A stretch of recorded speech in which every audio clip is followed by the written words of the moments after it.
Good day everyone. We are Group 2 and we will be presenting multimedia application.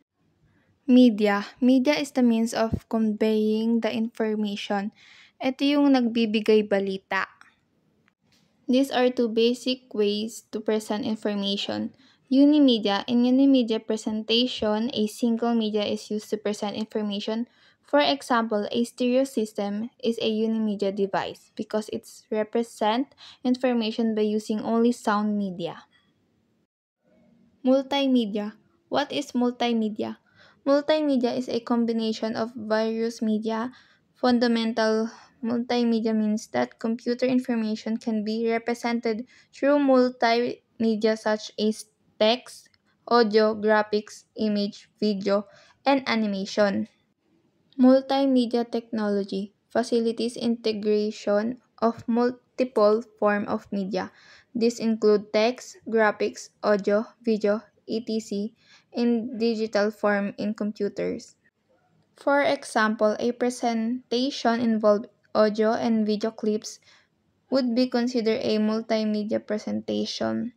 Kumbaga, dito mo pinagsasama-sama yung video, text, para maging multimedia siya.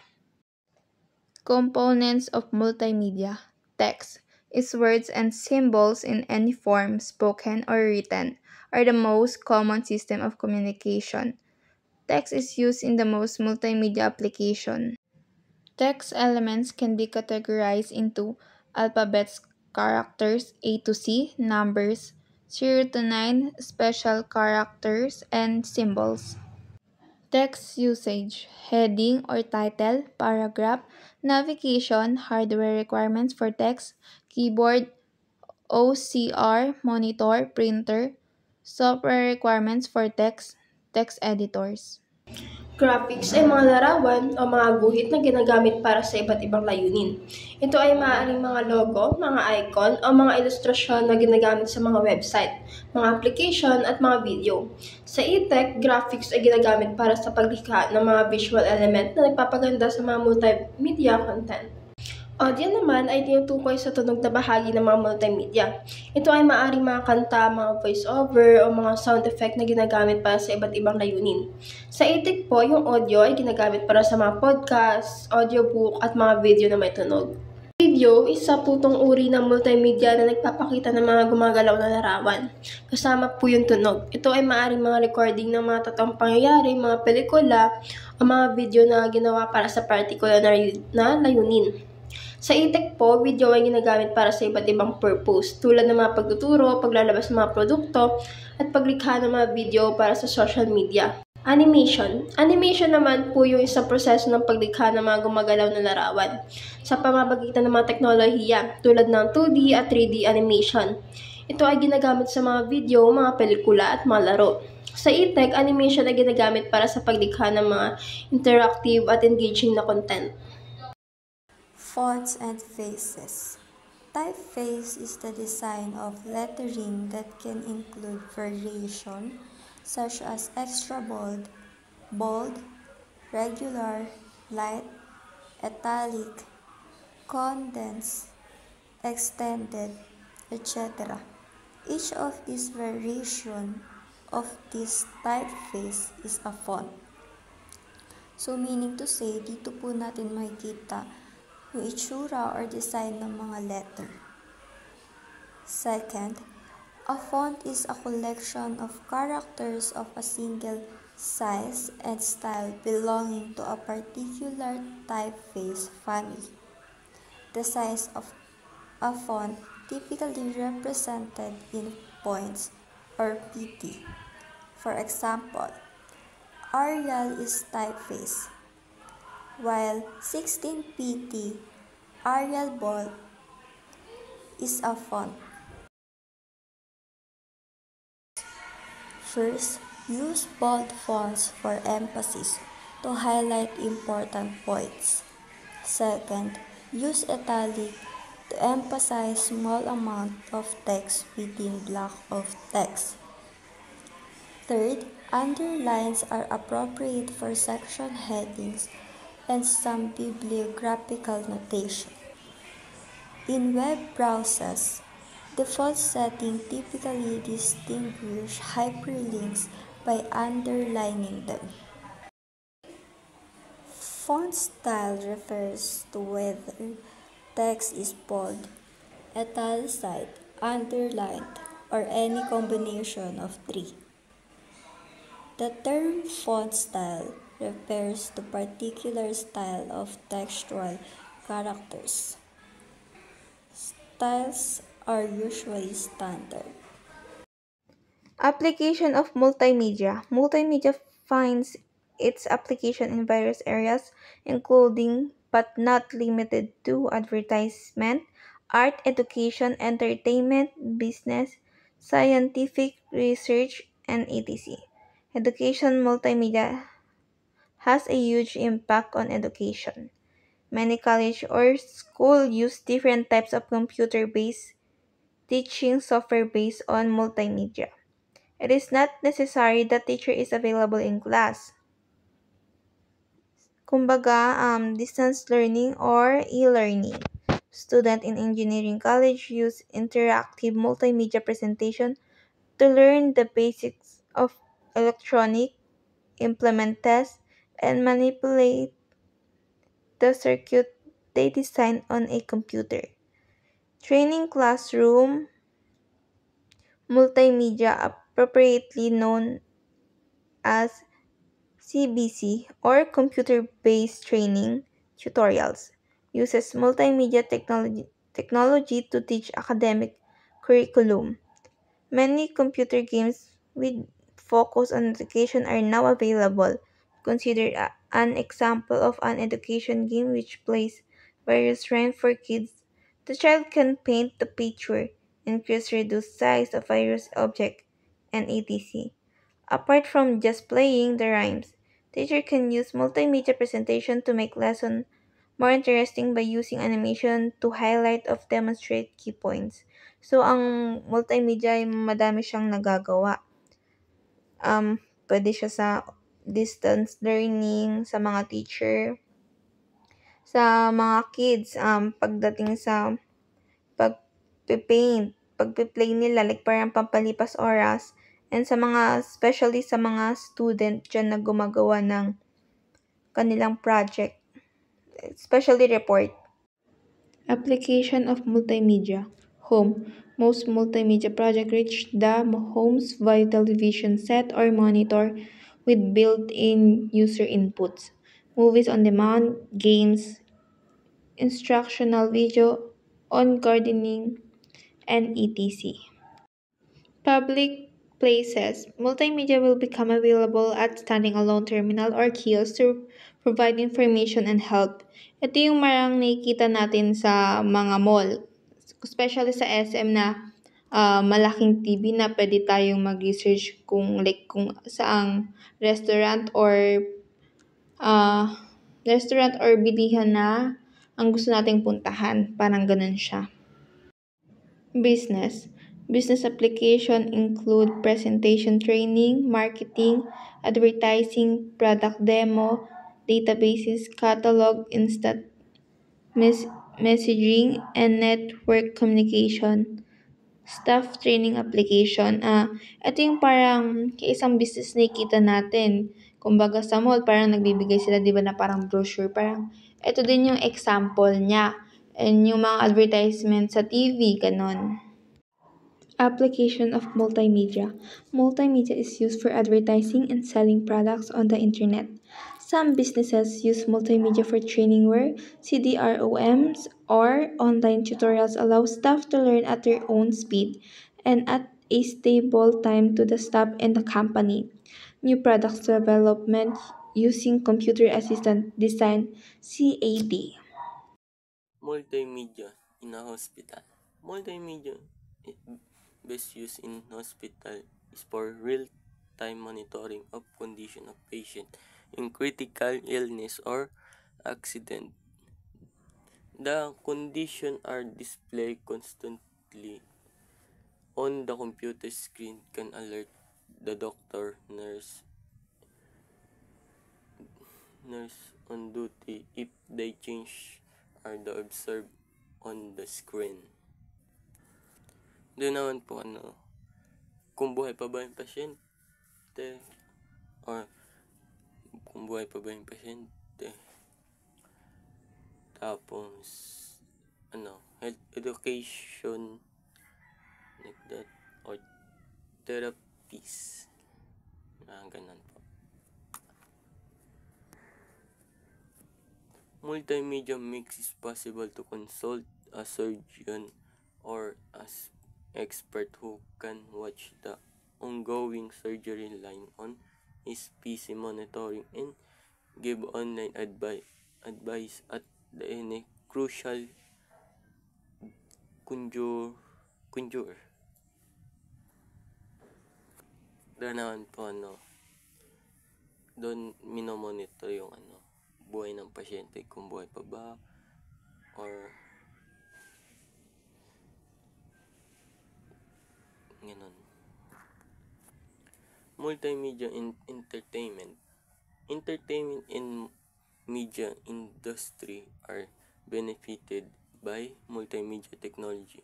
Image, animation, and sounds are broadly used for creation animation movies. Multimedia technology is also used for providing special effects. Doon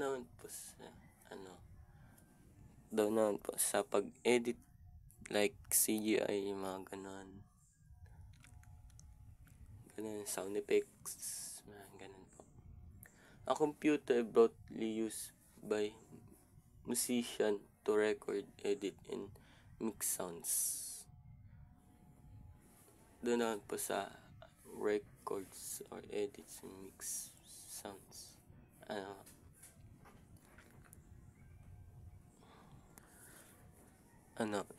Tulad ng CD or USB drive, mga ganun. Is used for entertainment, the CDs, games, comics, and stories for children. Kaya po katulad ng manga, mga ganun, comics, mga ganun.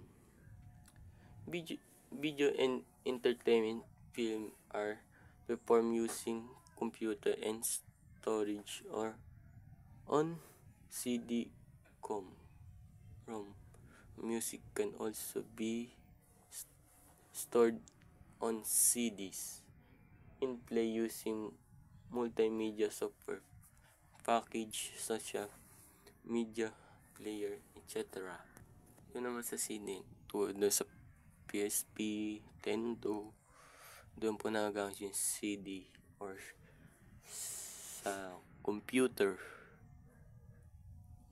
mga ganun, mga games or movie film, doon nasisave sa CD. Some of techniques commonly used for creating video film for different purposes like video editing, mixing, and 3D animation. Example of multimedia application: interactive TV. Doon naman po like Netflix, Disney Sports Channel, or Shopping TV. Doon sa multimedia courseware, Google Classroom, Duolingo, something like that. Moodle.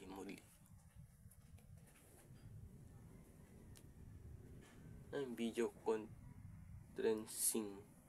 Naman sa Zoom, Microsoft Teams, Google Meet. Video on demand. Si Google Video naman, demand sa YouTube, Disney, Amazon Prime, mga ganun. May virtual reality, sa virtual museum tour or Google Expectation or VR.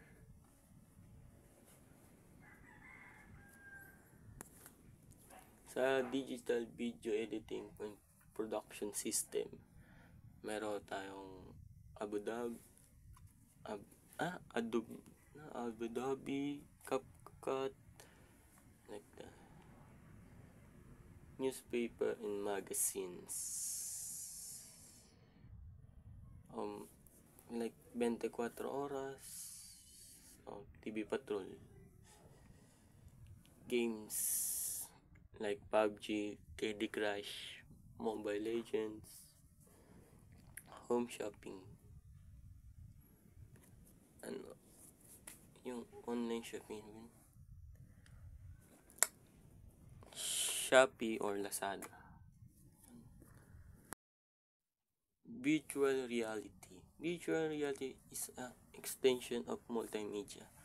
Virtual reality VR or is a computer-generated environment with sense and objects that appear to be real, making the user feel they are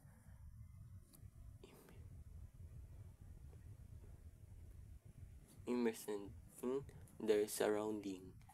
This environment is perceived through VR headset or helmet. Dito maranasan natin sa games tayo, mga ganun. Or narinig natin makikita natin larawan, tunog at animation. Mga ganun. Nangangailangan ito ng malakas na kakayahan ng computer upang maging makatotohanan ang karanasan. Is use the basic multimedia elements of imaginary sounds and animation requires terrifying computing horsepower to be a realist. Ay, tinagalog ko na rin yun. Okay na yun. Sa computer vision training naman po, o pagsasanay ng mga empleyado gamit ang online models or learning system. Sa teaching aids, o paggamit ng PowerPoint presentation o educational videos sa klase. Sa virtual surgery, o pagsasanay ng mga doktor paggamit ng virtual simulation bago gumawa ng totoong operasyon. O simulation o flying simulator na ginagamit sa pagsasanay ng mga piloto o mga driver. Or virtual reality o pagbisita sa mga virtual museum or virtual field trip o gamit ng VR headset o paglalaro ng mga VR. Information kiosk, ang hirap ng kiosk ko. Touching screen sa mga mall o pagpapakita ng mapa sa direction, yung mapa, ganun. Okay na. Advantage of multimedia. It is very useful friendly. It doesn't take much energy out of the user in the sense that you can sit and watch the presentation. You can read the text and hear the audio. It is multi-sensory. It uses a lot of the user's sense while making use of multimedia. For example, hearing, seeing, and talking. It is integrated and interactive. All the different mediums are integrated through the digitization process. Interactive is heightened by the possibility of easy feedback. It is flexible. Being digital, this media can easily be changed to fit different situations and audience. It can be used for a wide variety of audience, ranging from a one person to a whole group. Kumbaga, ang advantage ng multimedia ay lahat sa kanya pwede, madami kang pwedeng gawin. Disadvantage of multimedia.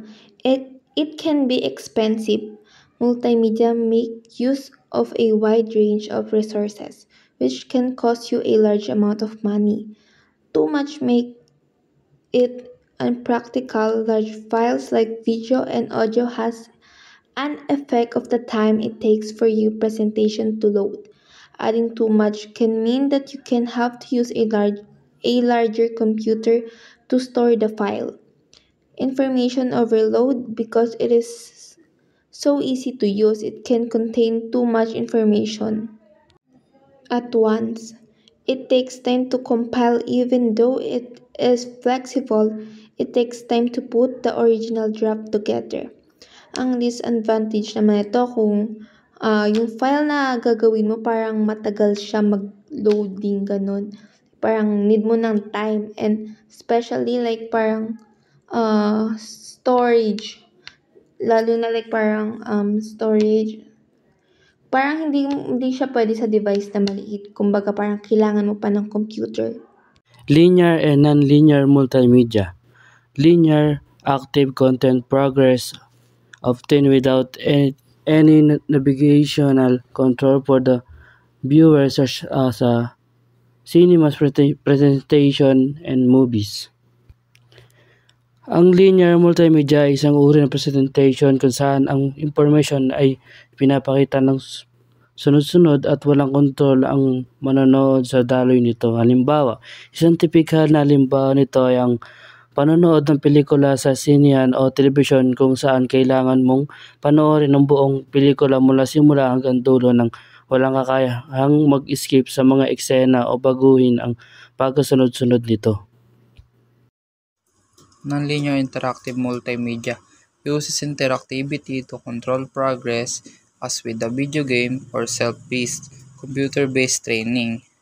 Ang nonlinear multimedia ay gumagamit ng pag-usap para makontrol ang pag-unlad ng user na nagbibigay daan para sa isang self-paced. A hyperlink is an element of one website by clicking one which can jump from one page to another. It is the base of the hypertext and hypermedia.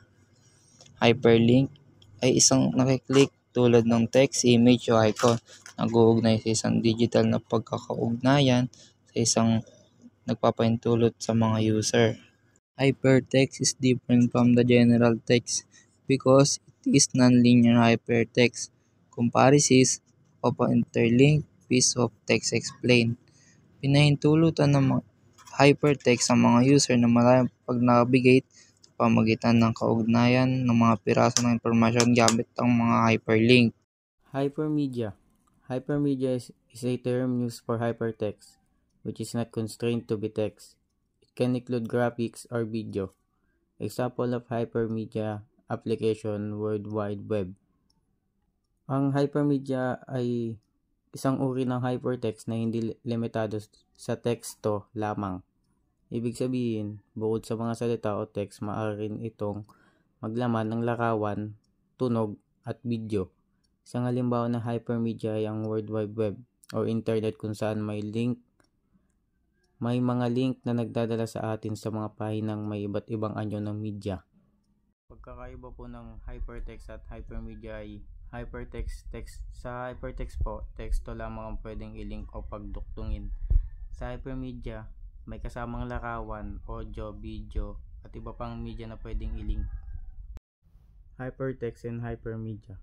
The two terms are distinct in a manner that the hypertext allows only text to be hyperlinked, while hypermedia could use various multimedia elements such as image, audio, and video in order to link the text and media over the world wide.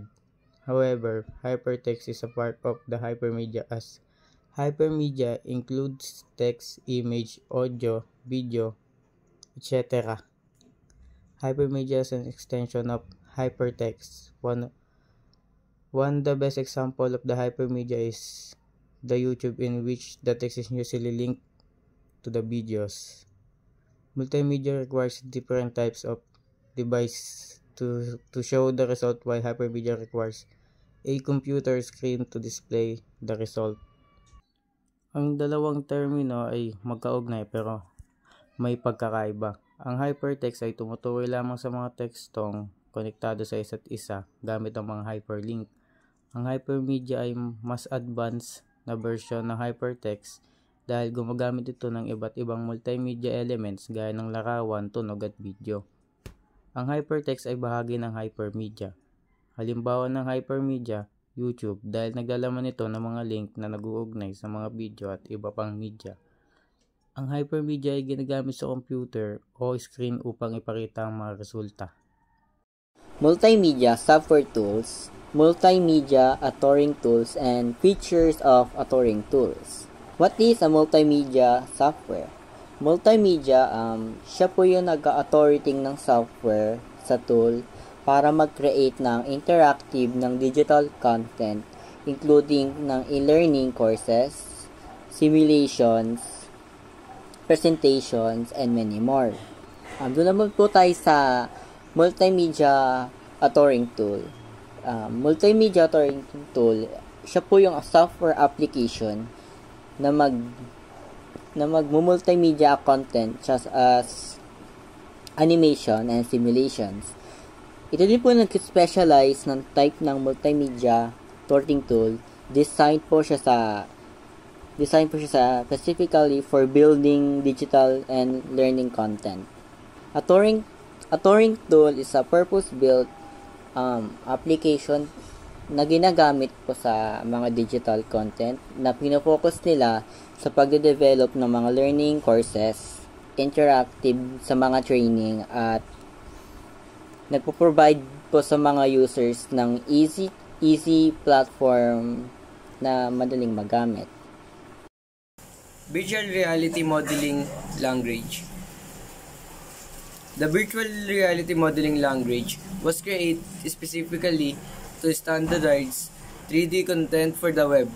It was designed to allow 3D words to be delivered over the World Wide Web.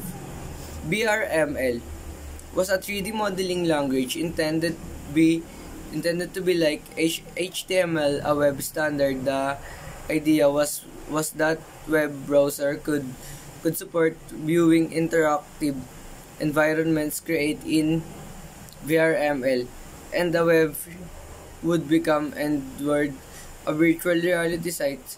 VRML files are commonly code words and have the WRL extension. VRML files are logos HTML files is that they are standard text files which are interpreted by browser.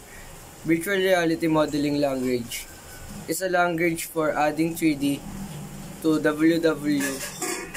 VRML is to 3D what HTML is to 2D. Like HTML, VRML has been designed to be platform independent and work over low bandwidth connection, while HTML files describe the 2D containing various text such as a paragraph and heading. VRML files describes a 3D space or word. A VRML words is made up lot simple shapes such a cone and spheres grouped together to form objects.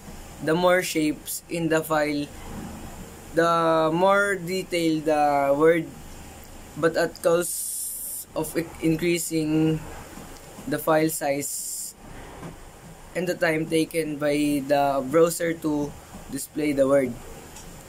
While each HTML specifies how to definitional documents and represent, VRML is a format that describe how three-dimensional environment can be explored and create on the world wide. Since 2D really just subset of 3D toward dimension objects can be easily represented in a three-dimensional environment. BRML. Using a BRML browser, the user can be explore this world, zooming in and out, moving around, and interacting with the virtual environment. BRML can also include multimedia elements such as texture, image, video, and sounds. The most common BRML browser on the desktop, Live 3D, Netscape's own BRML browser. BRML has been put to a variety of uses: higher education, from architecture to medical application, and needed could be used anywhere where there is a need view 3D objects.